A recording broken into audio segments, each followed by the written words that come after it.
Hi, hello, hi, everybody. Hey, it's me, Jeff. I'll never get the intros right. I will never do it right. But it's me, Jeff May from Jeff Has Cool Friends, which is literally the show you're listening to right now. I am very excited to be rejoined by my very cool friend. You may have heard him on the previous incarnation of this show. He is one of my favorite people. He's an actor, podcaster, general multi-hyphenate, and incredible super nerd. Give it up for the hilarious and fantastic Michael McMillian, everybody. Hi, Mike. Hello. Hi, Jeff. Thank you so much for having me back on the show. You are one of my delightful bump-ins in which I run into you all the time because our interests are eerily aligned. It's true. If there is a dusty, carded action figure from the 1990s, either Witchblade related or X-Men 92 related, if that is hanging in a store on some back shelf, then it's likely that you and I will run into each other there. Yeah, we're going to meet cute when we each grab it to like, ooh, I didn't get this extreme. Yeah. And then we both grab it and we're like, whatever happened to the Max?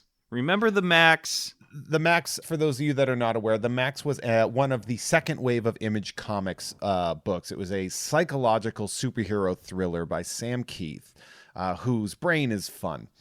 And it was adapted by MTV in a slightly rotoscoped animation style for their second version of MTV's Oddities called The Max, the first version. Look at this walk-in nerdopedia right here. It went for a good amount of issues, not an unimpressive amount. One of the better runs of Image Comics, because everything in Image was like 4 issues, and then we got burnt out.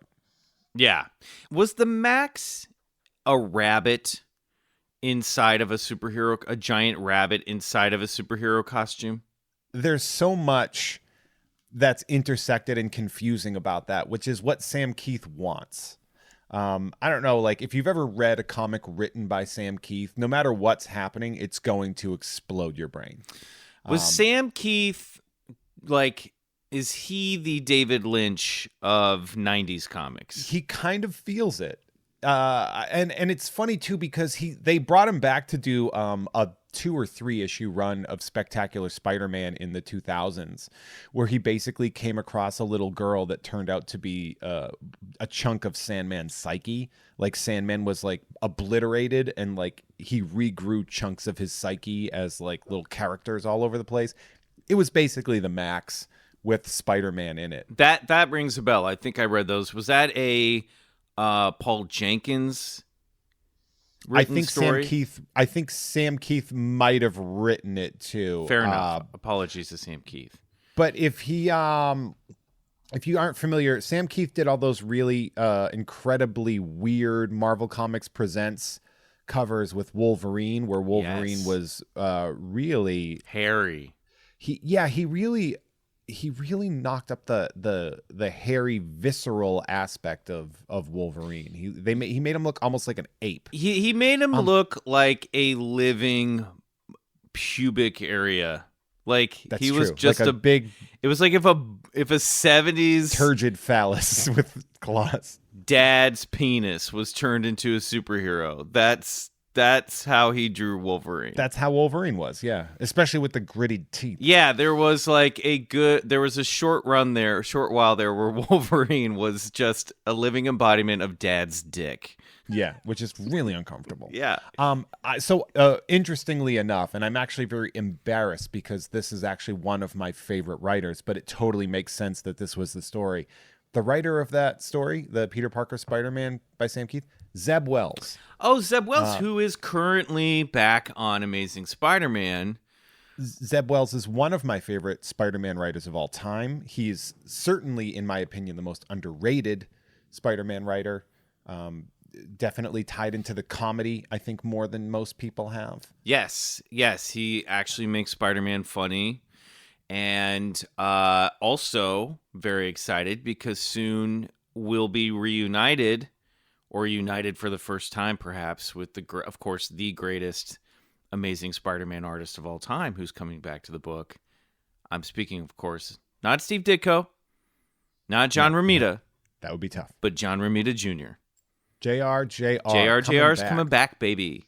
I just picked up his Thor, The Hero's Return cover. Did you know he did Thor? Oh, Thor. I thought you said 4. Yes, that was great. I liked that run. That was Dan Jurgens and John Romita Jr. Man, people are going to be like, what the are these I guys know. talking I'm about? coming in strong with the references today. Spoiler alert. And here's a fun thing. Do you know who Zeb Wells' wife is? I should know this because I think I did know, and now I've forgotten. Remind me, please. It's Heidi Gardner from SNL. Yes. I did know that. Who Heidi, I believe, don't know her. Calling her by the first name, never met her. I believe she's from Kansas City or the Kansas City area, where like near where I grew up. I'm from KC as well. I absolutely love Kansas City. It's a good town. It's one of my favorite cities.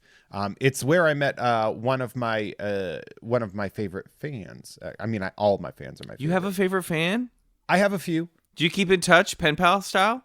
Well, he actually shout out to Norm from Cheers. He's the one that he finds all the curses and he sends them to me, so that my editor doesn't have to listen straight through again and do time marks of when it comes out. He does it for me, which is just wait. Are we so not cool. allowed to swear on this podcast? We totally can. Okay. Because as a matter of fact, it's better because people on the Patreon get to hear those swears, and people that don't want to give me any money, they get beeps, baby. they're getting beeps. You got to pay for me to say. You're getting paid.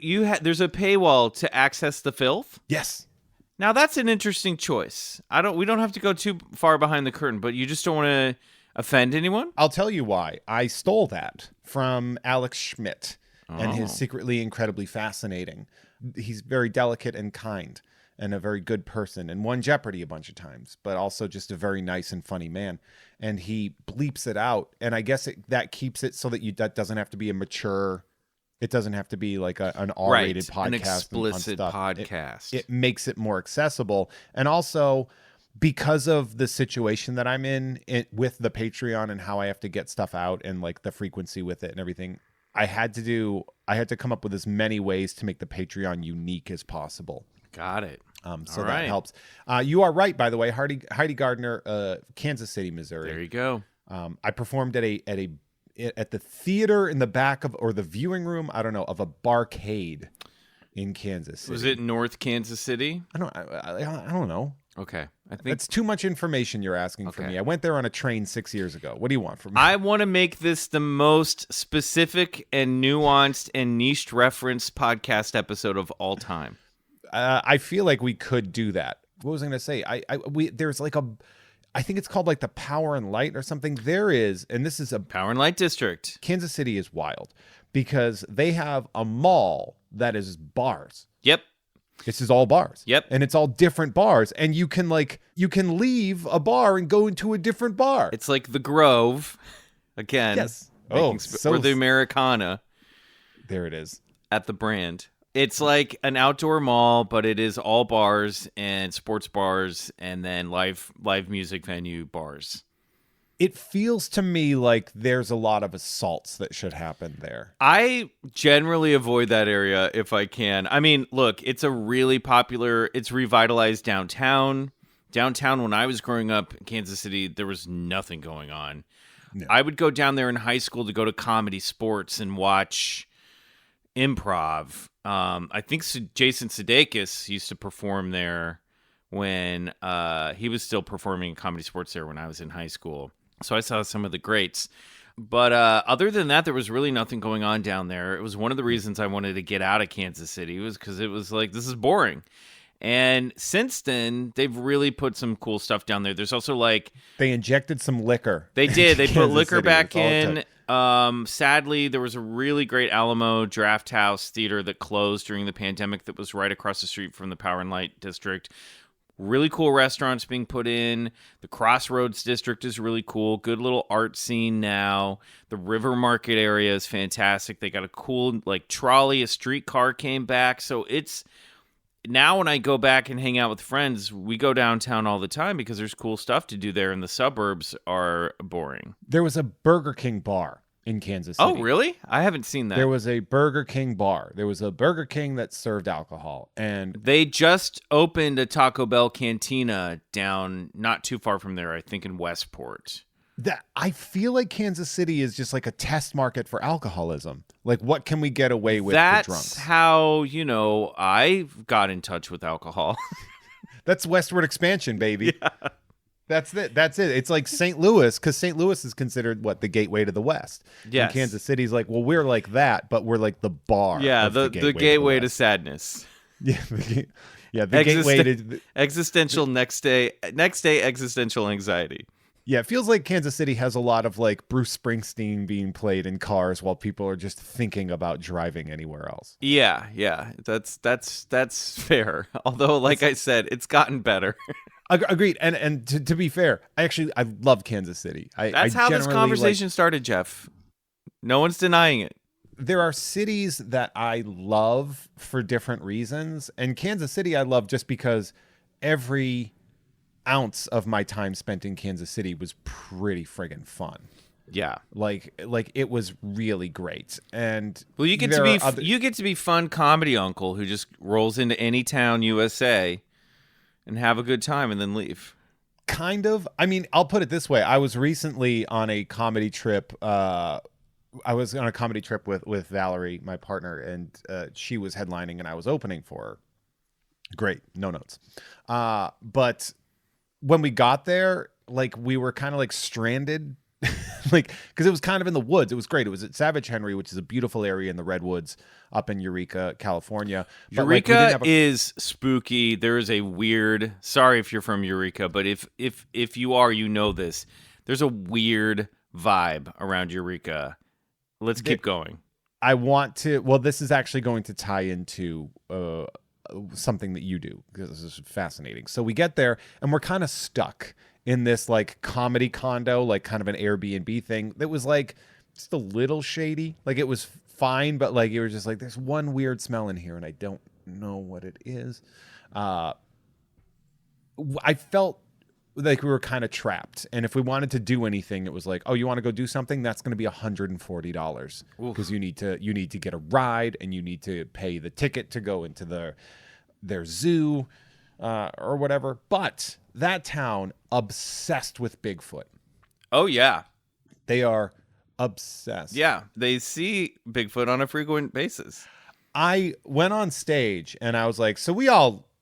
Like, we know he's not real, right? Like we get that. And they were like genuinely upset that I said that. I'm like, no, I get that you make money off of it, but this is like a town-wide conspiracy that we all agree to, that you're putting Bigfoot on everything, but he's not real.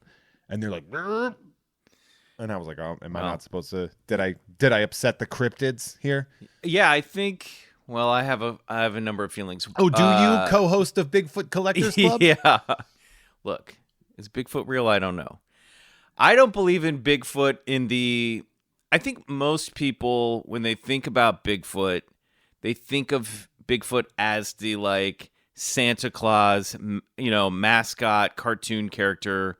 Like there's one solitary fable folk tale Bigfoot who's like walking around with like a bindle and just one dude and petting raccoons. And being this like magical entity that walks around the woods, and which is true. Yeah, he's like Wolverine. Yeah. He's like Logan up in the Canadian wilderness. I guess Wolverine's first appearance had kind of a Bigfoot-like character in the Wendigo as his first appearance. Exactly. So I guess I get it. Well, and also it's interesting because the Marvel Comics version of Wendigo is more like Bigfoot than the actual legends of Wendigo. Yeah, which is more just like a zombie that smoked crack. Yeah, Wendigo. Yeah, exactly. Is like a zombie deer, that walks on its hind legs and has flesh hanging off its face. Human flesh. Yeah, that was what was the movie that came out Antlers. recently? That was Antlers. Yeah, enjoyed it. Yeah, I had some notes. But some quality Plemons in there. Yeah. Oh, performances are great. Carrie Russell, good in everything she does. Great creature design. Totally recommend. I felt like there were some things that were cut out of the script that probably for time that I thought maybe were missing story-wise. But anyway, I digress. So Bigfoot. Looks like someone's not going on Antlers 2. Yeah, I know, right? Just blew my audition for Antlers 2. Bigfoot, I do think it's possible that there is some sort of relic hominid or almost an extremely endangered species that migrates into different areas, that's very intelligent, that keeps away from human civilization. Something is going on there. I will say this, after 5 years of doing this podcast, Bigfoot Collectors Club, and hearing stories and doing research, I'm sure 95% of it is bullshit, but something is, there you go, there's a beep. If you didn't pay for the paywall, you don't know what followed the syllable. No, you could have said anything. You could have said prick. I could have said that one. I could have said bull, and said, there's another beep. You could have said. I could have. You could. No, I wouldn't go that far though. Let's not do that. I hope start saying the real hard I hope ones. they bleep that in the paywall. There should be a second tier in the Patreon for every time you say. Yeah, like a $35 a month. Your favorite access. fan is either having a great time right now or having the worst time. But let's save some trouble. There's something to this phenomenon. There's something to the Bigfoot phenomenon, and I don't think it's just a bear.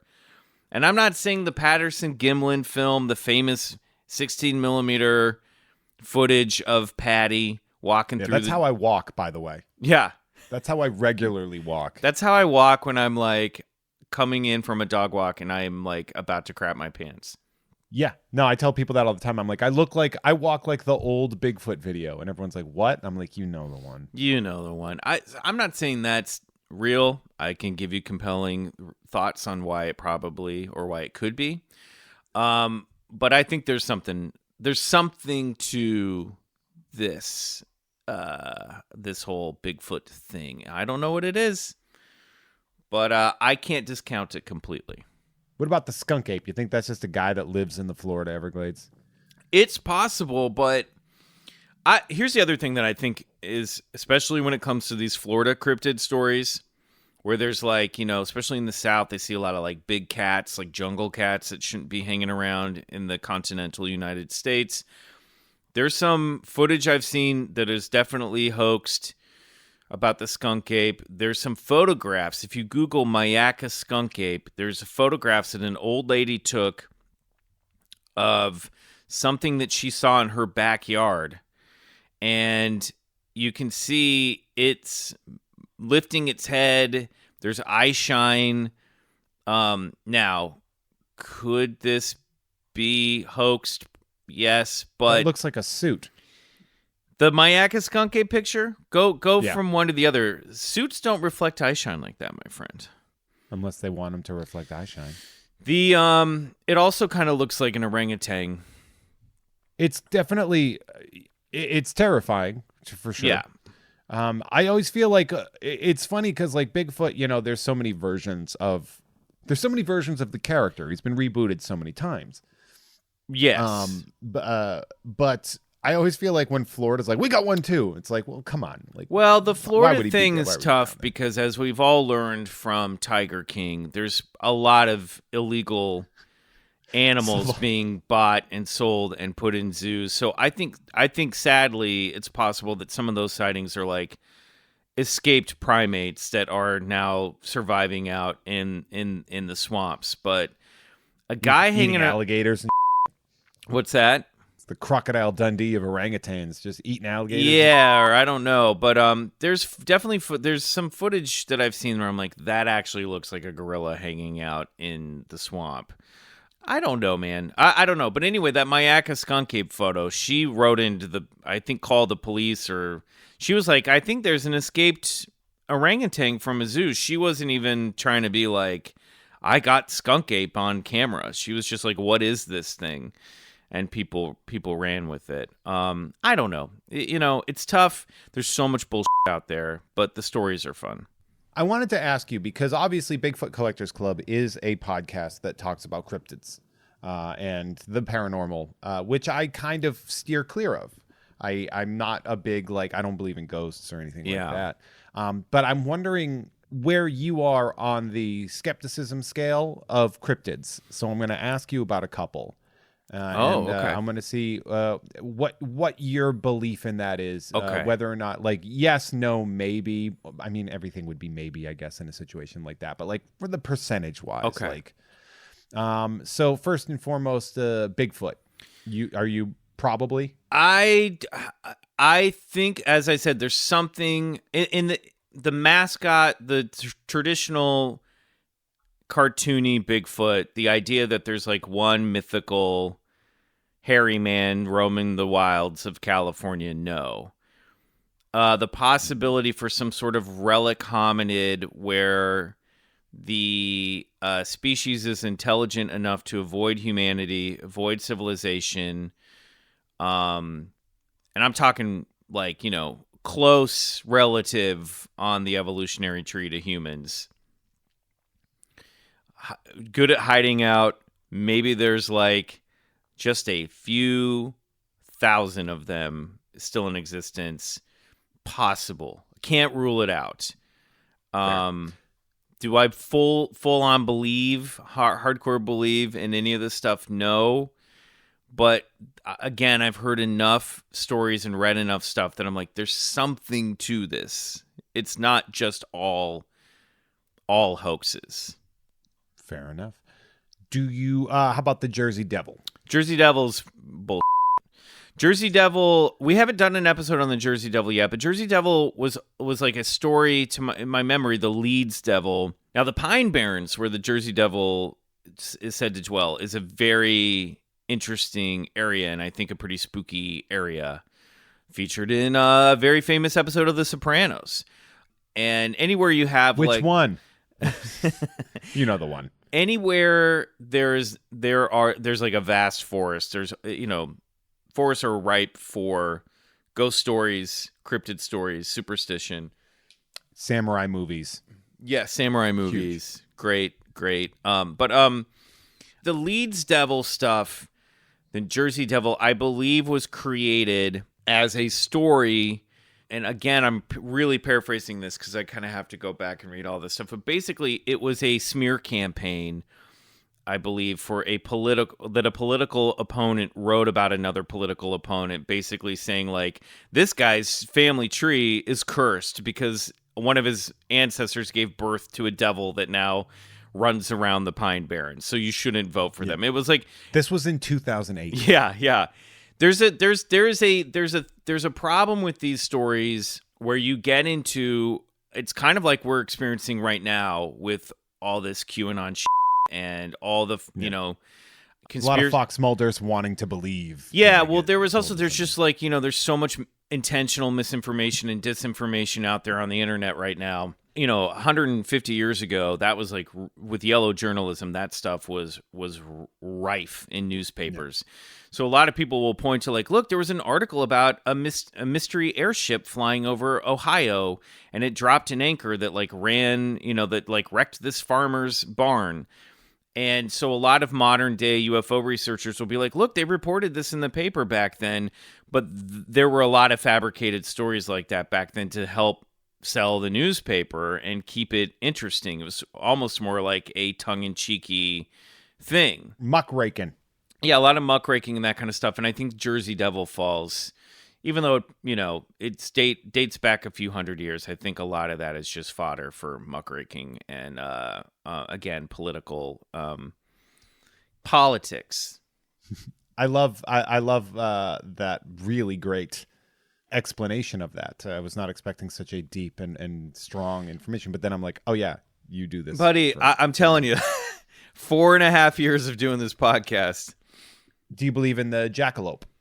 No, I have one hanging in my living room. But I do no. That's a taxidermy prank. That's a taxidermy prank. That's like a truck driver joke. You know what I mean? Remember America's Funniest People when they just had the jackalope? Oh, that's right. I mean, I adore the jackalope. The jackalope is great. It's a great mascot. It's a fun joke.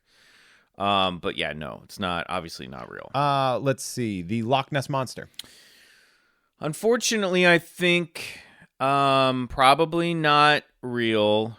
They've been doing a lot of environmental DNA studies in the lake, which is a new way of collecting DNA in a given environment that will... The people around her are like, please don't. Yeah, they're like, please. could you not? They got a lot of hits for eel in the lake, and there's theories that it might be a giant eel or a school of eels. That's somehow scarier. Yeah, I mean, I think there is some big animal in there. And if you think about, like, you hear stories of river monsters, and by monsters, I mean, like, giant catfish and giant alligator. I think it's very possible there's, like... People from New Orleans. It's possible that there's something like that. A plesiosaur, probably not. And a lot of the photos were hoaxed. But some of the original stories are really compelling.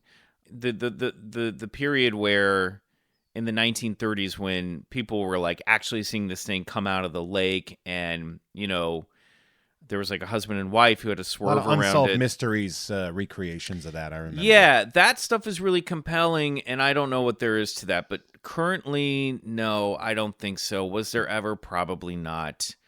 However, I will say that there was a period where Aleister Crowley was living, a famous magician and ritual magician, chaos magician, was living in a house near there and doing lots of incantations where he was trying to bring other dimensional entities into our plane of reality. This could be like a Lovecraftian demon. Yeah, so there are fun theories that the Loch Ness Monster is sort of a Lovecraftian creature that elder god Crowley brought forth and forgot to banish, and it's just living in the lake still. Man, of course. That's why these stories are fun, and that's why I like reading about them. Right. So I would kill for somebody to be like, I thought we would be talking about True Blood. Like some listener just being like, I thought he was going to talk about True Blood, and then they went 25 minutes on the Loch Ness Monster.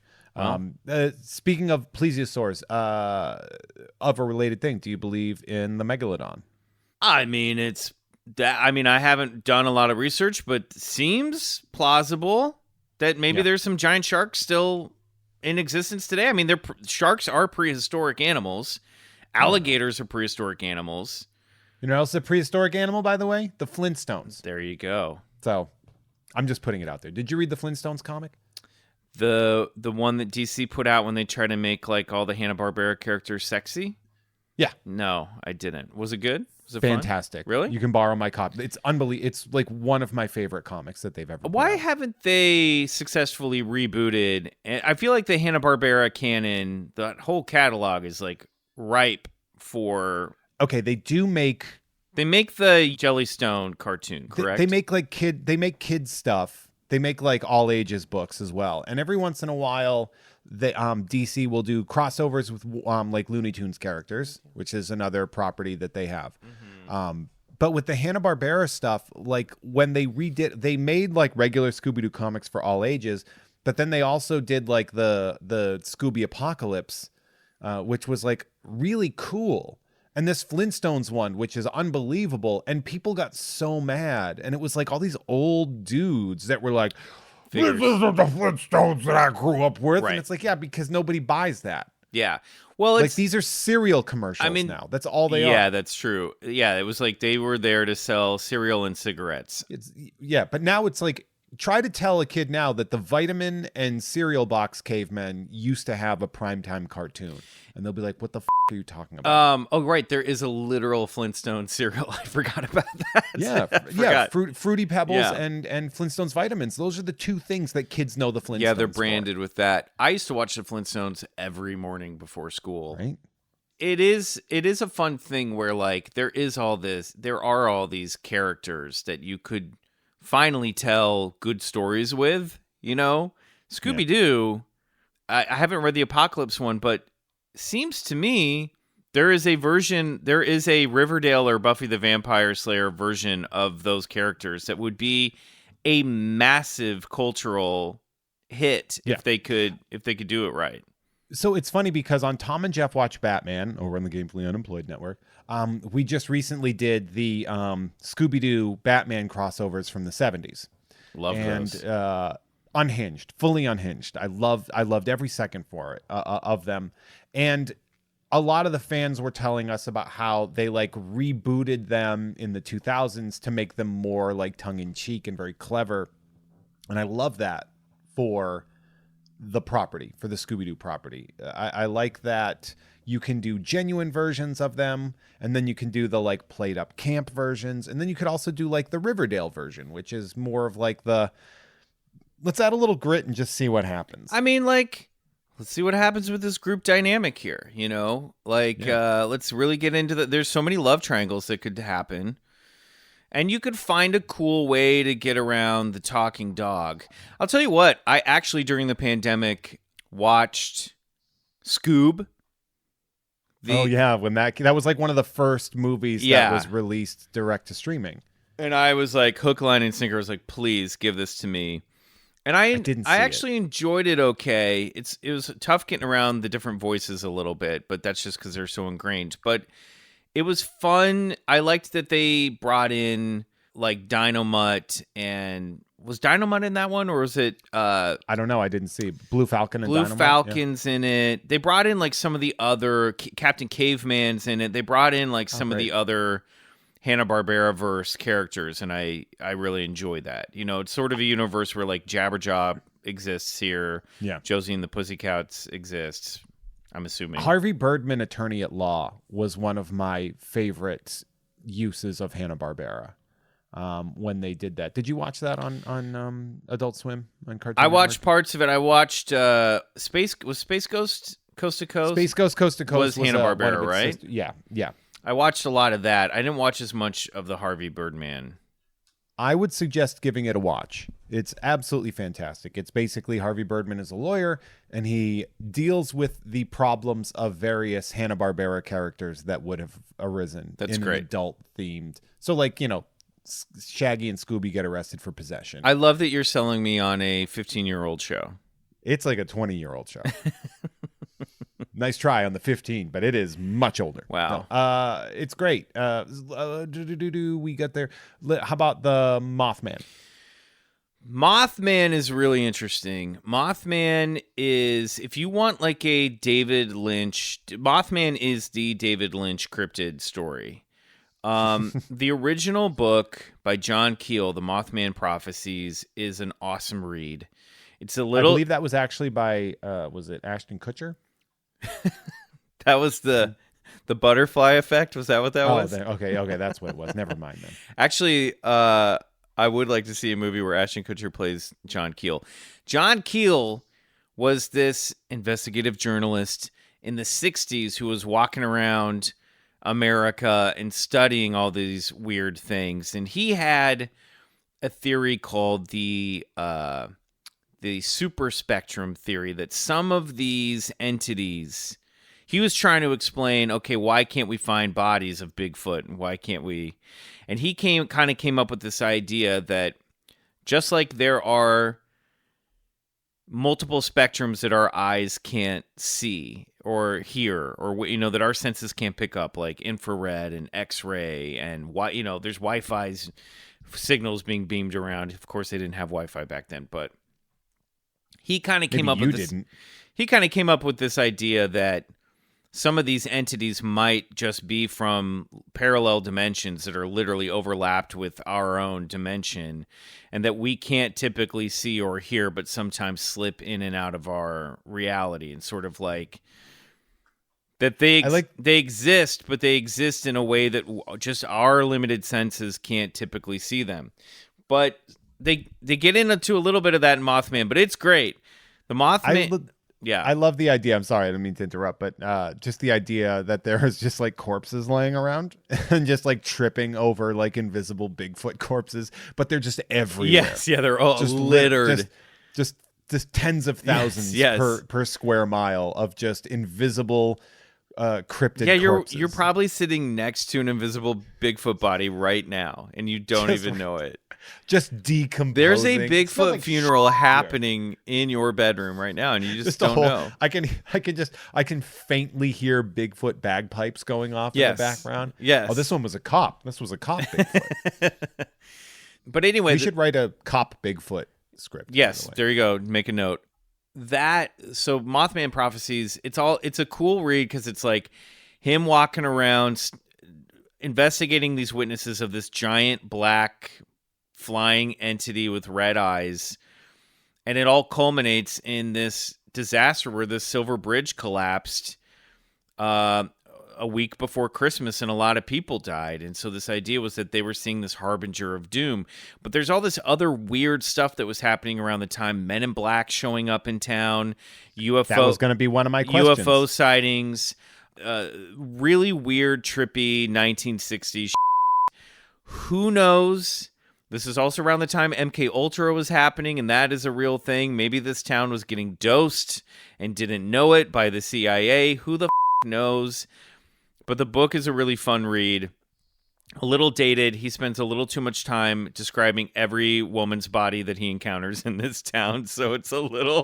You gotta write what you know. Yeah, he's clearly his editors wanted him to sex it up a little bit, you know. Yeah, so with some nice 60s sex. Yeah, the Mothman, it's a weird story, and they're currently seeing, for the past couple of years, they've been witnessing something in the Chicago area that's very similar to the Mothman. It's just Michael Jordan just being bored. Walking into a field and then flying into the sky. Just doing, like tomahawk slams. This Bigfoot, I mean, this Mothman right here, he can dunk from the foul line. He's a great... That's wild. That's unnatural. Yeah, Mothman I'm a fan of. I love Mothman. I can't tell you whether or not it's real. Probably there's an explanation that isn't. It's a cryptid from another dimension, but it's a weird one. And I don't know. You know, the thing that all this stuff just comes down to is whether or not Bigfoot exists. I do think that we have a very limited perspective of what reality actually is. Fair enough. There's some weird stuff out there. About the chupacabra. Well, so there are two. That one's not real. Not the Puerto Rican chupacabra is the original one. The Puerto Rican chupacabra was sort of a short-lived phenomenon, kind of like the Mothman, where I think it was the late 90s, like around 97, 98, there were all these sightings of some scaly green spiked creature that was associated with UFO sightings at the time. It was after an explosion at a military base, right? Wasn't that like the theory? There's that. There's also like a woman literally saw like a UFO and then saw this, claimed to see this creature hopping over her fence and running through the fields. And then there was some extenuated goats found. And so people were like, this thing's going around draining the blood out of these farm animals. Yeah. That kind of came and went. It was also... Because they proved that was like flies, right? That they were going in and eating and then leaving. That also coincided with the release of Species, which... Natasha Henstridge. Yes, in her non-human form, she looked a lot like what the chupacabra looked like, the Puerto Rican chupacabra. So it may have been one of those things where life is imitating art, Sort of chupacabra, actually Natasha Henstridge. I mean, there's killing goats in Puerto Rico. And then there's the Texas chupacabra, which is Texas Chupacabra Massacre is how we refer to it. Yes, exactly. The Texas chupacabras just seems to be coyotes with mange. People see these weird skinny dogs with elongated snouts, and they're like, it's a chupacabra, and it's just a coyote or a dog with mange. That's pretty much all it is. I remember like a raccoon corpse, like a hairless raccoon corpse with mange, came up, and everyone was like, oh, there it is. Mange throws a lot of armchair cryptozoologists off. There's a famous like trail cam video of people thinking is a juvenile Bigfoot bent over at the base of a tree, and it's just a bear with mange, Classic Bigfoot. What are you doing being a bear? Mm-hmm. You mangy bear. It's funny too because I went to Puerto Rico around 2009, I want to say, and I was looking for Chupacabra merch, and everyone was like, "What the are you talking about?" And I was like, I feel so stupid. I was like, "You guys got like Chupacabra shirts?" Yeah. And they're like, "What? No." And I was like, "Well, this is silly. nothing like Eureka, California." Yeah. This is real. We are a gift shop at the base of the rainforest where 100 SUVs are trying to get in. We have integrity here. That's right. Speaking of integrity, I don't have any. And that being said, I have a lot of fantastic producers. Jeff Has Cool Friends at the Patreon, patreon.com/Jeff Has Cool Friends. And if you sign up for the currently $10 tier, you can have me say your name out loud in here to thank all of my producers. Mike, did you know that? I didn't. That's nice. I'm going to read off some names, and you can react however you want. You're allowed to do that. Aren't you lucky? So I would like to say thank you to the Target Loss Prevention Officer currently hunting Jeff. I shoplift M&Ms every time I go to Target. Oh. I think That's you should get... a little thrill. You might want to talk to your therapist about that. I know why I'm doing it. I don't need therapy for it. Steven, hey, what's over here? Shout out to Mr. Billy Beck, Cody Beck. I would like to add, shout out to the married couple that are both separate patrons of my podcast. That is wild. Sorry, my dog started barking during the shout outs. They do that. The dog likes the Beck family. What can you say? The dogs, I had to mute the dogs. They got too excited by these names being shouted out. I apologize. Shout out to Mike Gouts. Shout out to Lisa McCarty at Comics Book Girl in Austin, Texas. Good friend. Just Pivo. Shout out to Dr. DNA and Dr. Video. Shout out and a special thanks to that scene in Meet Joe Black where Brad Pitt dies. Shout out to I'm never going to have a history podcast, you little so stop asking. So shout out to them. Shout out to Mackenzie. Sisyphus may be happy, but he's into CrossFit, so chill. Special thanks to Instagram and Twitter's at Bob_of_skull. Shout out to at Bob_of_skull for also mailing me the Masters of the Universe Origins Clawful figure. I appreciate that. Ooh, Mikey just perked up on that one. Big He-Man guy. We're going to talk about that in a second. Dustin Decker couldn't come up with anything clever. Lemming Malloy. Norm from Cheers. Burrito Mouth. Dan Hackroyd. Taurus Bulba. Everyone check out the 1994 comedy, ? Twin Sitters, the 90th movie ever made. Shout out to Itty Bitty Millie Committee Pity the Fool that Kelly says, get your booster, you gaslighting dip turds. That's two names that I merged into one, and that's fine. Who's the Master? Show enough. Shout out to Lisa Harden, Jessica Robertson, Silius Ruby. My name is Jeff May, and this is not a Patreon name. This is a truthful confession that I do not like sports. That's not true. How could you do that to me? Michael, how could you do this to me? What? I didn't do anything. I have a podcast called You Don't Even Like Sports. It's about sports for people that don't like sports. And boy, they like saying that I don't like sports. Shout out to the Digital Phil, the ghost of Dave Thomas. Jolly Buckaroo in The Last Yeehaw. Aaron Meyer. L got on a plane and did not go to Winnipeg because it doesn't have an airport. Seldo. Oh, Tony Stewart Killed the Guy is a t-shirt you could make for remarkably cheap on the internet. It was me, Jeff. I've been giving you $10 a month since the beginning so you could afford more gas station Pop-Tarts, keeping you sluggish, just slow enough for me to steal Christmas. Do you get that reference? I don't. I'm sorry. It's the Flash video. It was me, Barry. It's a long story. I'll send it to you. Okay. It's great. Shout out to Meisterburger. You guys are killing my tongue with these names. I love it. Shout out to Where's Clawful. I'm a big Clawful guy. Do you have a Masters of the Universe character that's like your guy or girl? I'm a big Mechaneck fan. Oh, you're the one. That's like being a Cyclops fan. Yeah, in the X-Men. he is the. I actually like Cyclops. Let me think. Off the top of, I like Scareglow, the original. I always thought he was cool. I like Spikor. Clawful's fine.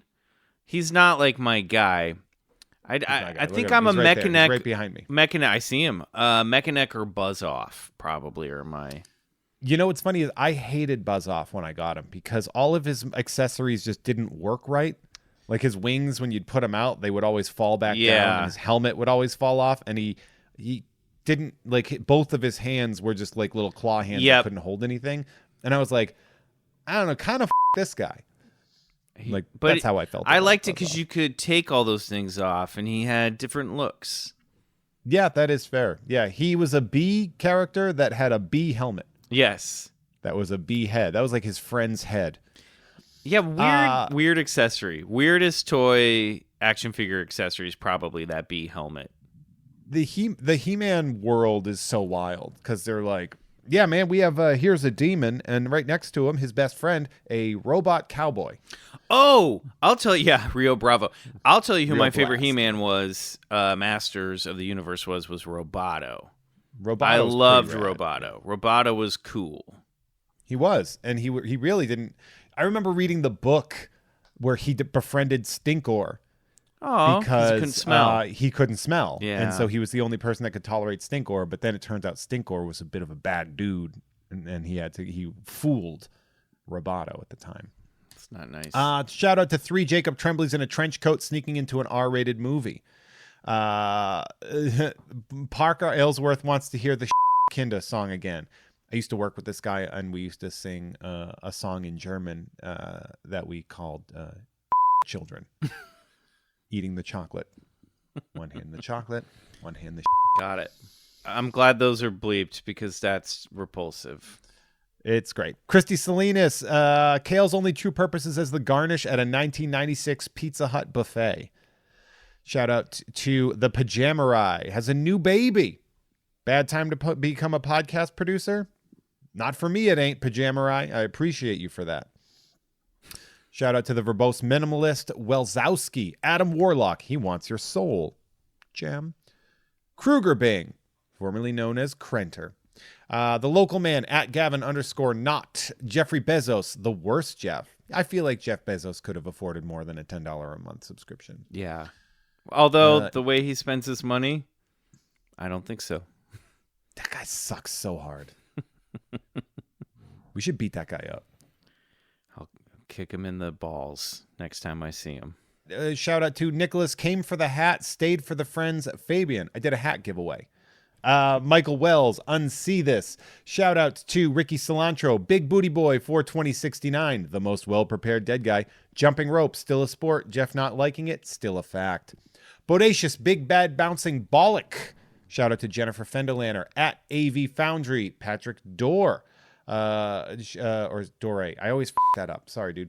Bart Fartigan. A Steven propping up a box with a stick. Huey. Nerd numbers. Jeff has comely feet. Does that mean they're ugly or that you come on them? I don't know. Andrew, you don't even like Batman McGuire. Rudy, what's your favorite Pokemon? Rueda, do you have a favorite Pokemon? Pass my time. Same. I mean, I guess I know. I like the one that looks like a creepy magician. That looks like a sex pest magician. Oh. Kadabra or Abra? Yeah, or one of those. He's the one that, because the guy sued him. The spoon bending guy. He like sued Uri Pokemon Geller for that. sued Yes. Pokemon. God, that guy will do anything for a buck. He sure will. I gotta go with Pikachu. It's the cutest and most iconic. Yeah. I like that one's just a giant cobra. Yeah. That they just have a giant cobra and they're like, we have this. And he's like, well, this is just like an anaconda. It's a big snake. Yeah. And I'd be like, I'm going to bet on that one. I also like Snorlax because he's just cute. Yeah. What's the Jigglypuff? Is that the singer? Jigglypuff is cute, but dangerous. Yeah. Sing songs. And did you see the Detective Pikachu movie? I did not. It's delightful. I liked it a lot. I heard it was good. I have no emotional connection to the IP. Agreed. Shout out to Jeff Hates Competitive Fun, Goji, Gregarious Gregorio, a.k.a. Rad Mummy. Kool-Aid Molotov says Twitter jail sucks, but telling Ted Cruz to fall onto a box of scorpions with poop-tipped stingers was worth it. Oh, man. That's awesome. Gerard Ruane. Shout out to Bartholomew Martinez, the fartiest of Martys. Funky J. Show me in the rules where it says a dog can't play basketball. Gray man of the Nightmare Potluck. Everyone is welcome at the table. Jeff uses Deep Blue Sea memes to break bad news. I did do that with Betty White. Sorry, guys. Shout out to Tyler Wilgus asking 7. And in the time since he changed his name on this document, Jezbutt had a kid, got a new job, and got COVID. Dude. That's a busy month. Yeah, that's at least 2 important things. And shout out to, of course, Kimball the Casual Frankenstein. If you want me to do that, head over to patreon.com/JeffMay and sign up for the producer tier. Yay, good for you. Now, are you shouting out these same people every time, or are these I do, newbies? But they change their name a lot. Some Yes. people leave, some people come back. Got it. It's a whole thing. Things are it's gonna be a shift. This seems like they're just paying $10 a month to abuse you. Isn't that generally what our careers are? I guess that all tracks, but it's just a mild amount of abuse. That was for a very small amount of money. Just reading those off were I didn't keep track, but that was at least a $300 gig right there. Just you should have been paid just to do that. I mean, I do. If you look at I think I have 97 producers at that level. Lord. And I don't know if all of them put that. So that's not bad. That's the majority of my paycheck. You got to teach me your Patreon secrets. You guys got more Patreon followers than I do. We'll talk off camera. I'm small. I'm small but mighty in that my Patreon has it's like 200 and change. Oh, that's great. Patrons, which is all good, but all the other networks that I'm a part of came with like a built-in audience, so it's hard. Yeah, it's hard for me to do the things when I don't have the audience. Guys, if you're listening to this show every week, throw a little support Jeff's way. He's making this for free. They're great. I have a very small but fiercely loyal fan base that I'm incredibly appreciative of. It sounds like it. I feel like they're gonna turn on me now. No, everybody likes you. You're very likable. It's funny because I've accepted that I'm never going to be like the club comic. Or I'm probably not ever going to get like a Netflix special or anything like that. Never say never, Jeff. But I've accepted that I have a very indie sort of cult following. Like a lot of people, before I realized that was the case, were like, "You're my favorite indie comedian." And I'm like, "Is that what I am?" Like it was almost alarming to receive that information. I'm like, "Oh, am I like indie?" At least they tell you where you're at. Yeah. You know what I mean? It. Sometimes it's tough as a performer to go, okay, where am I? Like, where do I fall in the grand scheme of things? Who do people think of me more than? And obviously I can name thousands of people they think of me less than, but you know what I mean? It's nice to get a little feedback from your audience specifically telling you, this is how you're perceived. It's really hard for me because we're both nerds. You would not guess how difficult it's been for me to just get accepted by the nerd community because I look like a bastard. And people don't trust me. Like I might as well have nerds don't trust anybody. I might as well have devil horns.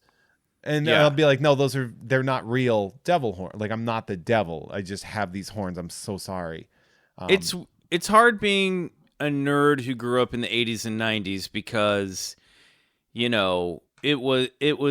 was not a compliment or a title of honor back then. And now everyone's like, I'm a nerd, I'm a nerd, I'm a nerd, I'm a nerd, I'm a nerd. And it's like, no. And so I understand why, people nerds don't like it and don't like other. Do you remember I when I was a kid, I was so fiercely protective of the things I was into that my friend and I who read my buddy Dave who read comics with me, we were not allowed to collect each other's titles, What? We could read them, we could share them, but it was if he bought an issue of Amazing Spider-Man and I bought an issue of The Incredible Hulk, we were having an affair with one another's wives. That's how it felt. Really? Yeah, we were very. And then if somebody else in our school started collecting or reading comics, we felt very threatened by that.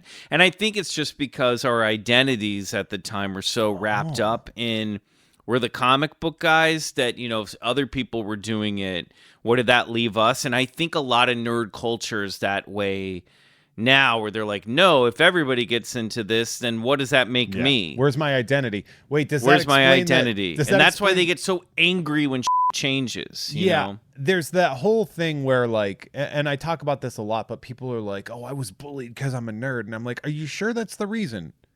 Because sometimes it's because you were an ass.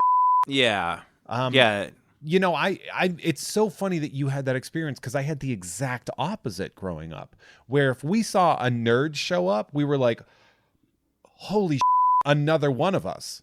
That's great. I think that's the way it should be. I think we were just so, protective of our own identities that we were like, no, we're the guys who collect comic books and draw, not you.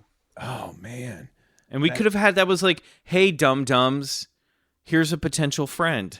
Yeah, that's correct. And like, here's a way that you're not as sad all the time. Follow Jeff's footsteps, not mine, nerds.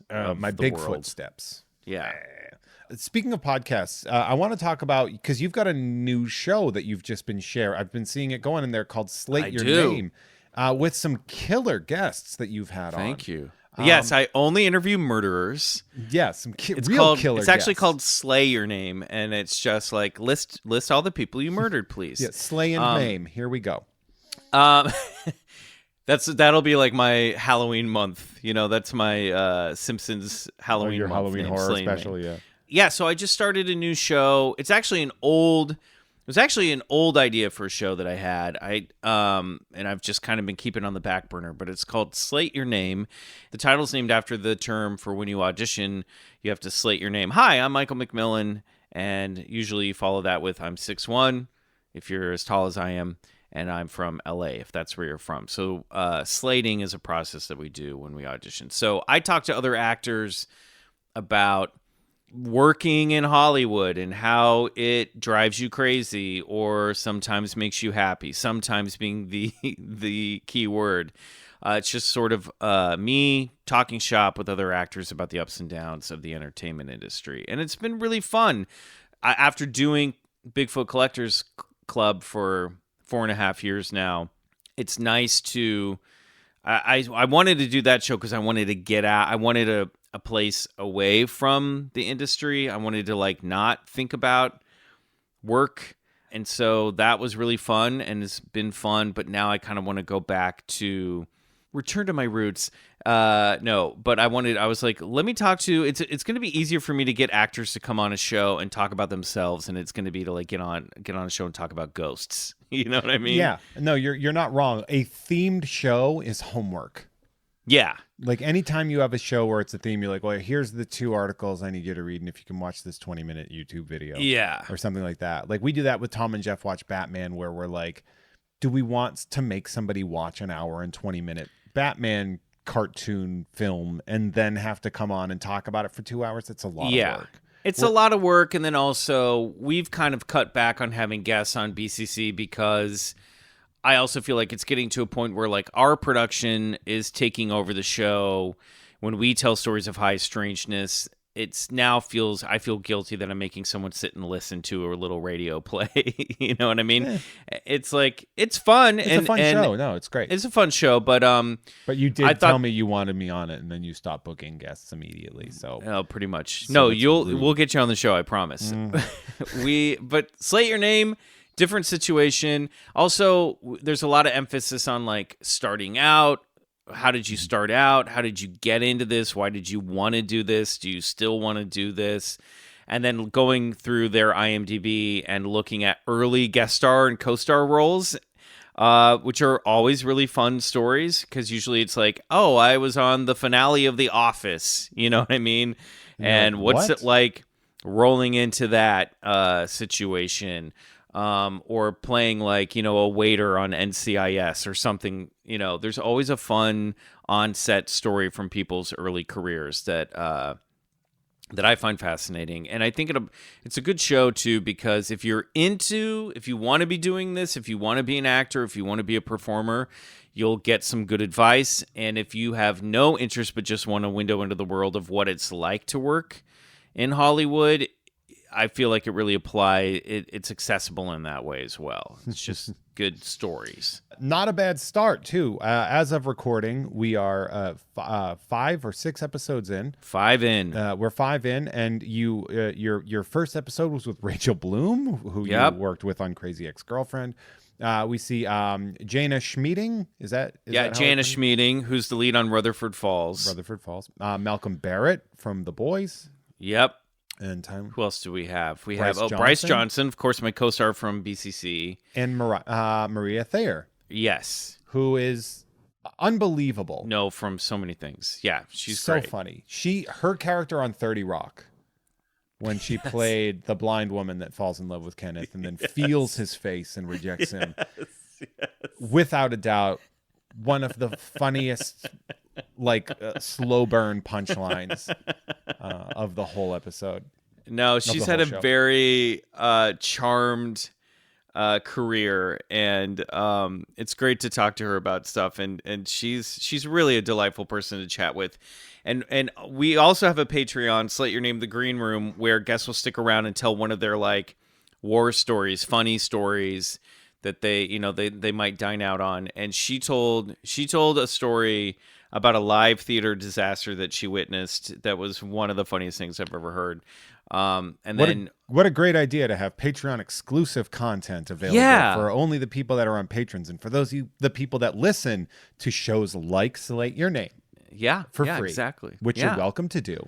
Ours is only $5 a month. I do that too. Yeah. Okay. I do that too. You said 10. Okay. Well, that's the producer tier. I'm not a psychopath. I'm not gonna Okay, got it. I'm not gonna demand everybody give me $10 a month for a bi-weekly podcast. That is just outwardly accusatorily wild. I do the idea of calling them a producer, that's smart. I mean, that's what they are, and maybe I'll borrow that for Slate Your Name. Like, hey, dude, $10 a month, you're a producer of this show now. I steal so much from my friends. Totally do it. Totally do it, because I've stolen so many ideas for Patreon just from people I know. Well, it seems to be working, so sure. It's keeping you off the pole. It's going great. No, it's right here. This is my OnlyFans is next. Okay, gotcha. No shame to people who dance on poles. Definitely check out Slate Your Name, everybody. This is a great podcast. You can get started on the ground floor and hear some of your favorite actors and artists talk about their experiences with Michael McMillian. Yeah, and we got some great people coming up too. When does this drop? This drops on Tuesday, April 5th. Okay, so the day you're listening to this, we just dropped. Or the 12th, depending on... Okay, well... I'll say this. On Tuesday, April 5th, we also dropped Slate Your Name. Tom Everett Scott will be our guest from That Thing You Do, and I'm Sorry. And telling some legit, up close and personal Tom Hanks stories. I don't know who that is. He recently slapped someone at the Oscars. Love his work. Love his work. You know what? I got all week. I got through all week of podcasting, not bringing that up, and now I just did it. And it'll be out of the conscious by the time this drops. This drops a week early on the Patreon, and then it drops a week later for free. That's why I don't think we're ever going to forget that. I think it's the only thing we talk about now. Boy, it's sad. I got to tell you, as a comedian, I'm just maybe learn how to throw a punch and take a punch, everybody. See, I have a theory that it was a stage slap, that he did actually make contact, but he was trying... I think he got up with the intention that it was a bit, and then it went haywire, and then he doubled down. Yeah, that's not a bad idea. I mean, that works. Folks, we're leaving the regular episode, Michael and Bye. We're going to take that off. We're going to take off. If you are a patron, stick around, because we've got some Patreon exclusive material, sort of like the Green Room at Slate Your Name. Check out Slate Your Name podcast wherever podcasts are found, courtesy of Campfire Media, of course, as well as Bigfoot Collectors Club. That one, 4 years in, right? You said 4.5. 4.5 years in. Definitely check that out if you are a cryptid fan. I don't know how you missed out on this show, but it is delightful. I've listened to a few episodes myself just to enjoy. Super great. Thank you. So, Michael, anything aside from Slate Your Name and Bigfoot Collectors Club that you want people to look out follow me over on Instagram. It's the only place I hang out on social media. Mostly McMills. Promoting my podcast. Podcasts. At McMills, McMillzz. That'll be it. Thank you. Perfect. And you can find me on Instagram and Twitter at Hey There Jeffro. Such an easy name to remember. You can also check out my other shows, such as Gamefully Unemployed's Tom and Jeff Watch Batman, as well as You Don't Even Like Sports and Unpopular Opinion, both on the Unpops Network. You can also listen on the Patreon if you're not a member. Come on over. We got a monthly show with Kim Krall, Ugh Fine, where we just finish up and talk about our month. It's a whole thing. You guys are great. Thank you so much. Thank you for supporting. If you are in the East Coast, I will be making several appearances, doing live performances April 14th at Redemption Rock Brewing in Worcester, Massachusetts, as well as a couple other spots that I should have announced by the time you got this. Hey, see you later. Thank you all. Say goodbye to the people that listen to for free. Goodbye. Thank you, freebies.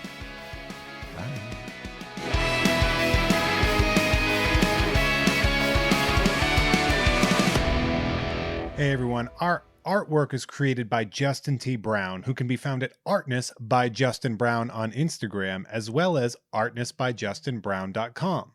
That dope music you heard is by Troy Nababon, available at Troy Nababon on Instagram, as well as at troynababon.com. Nababon is spelled Nababan, and boy does that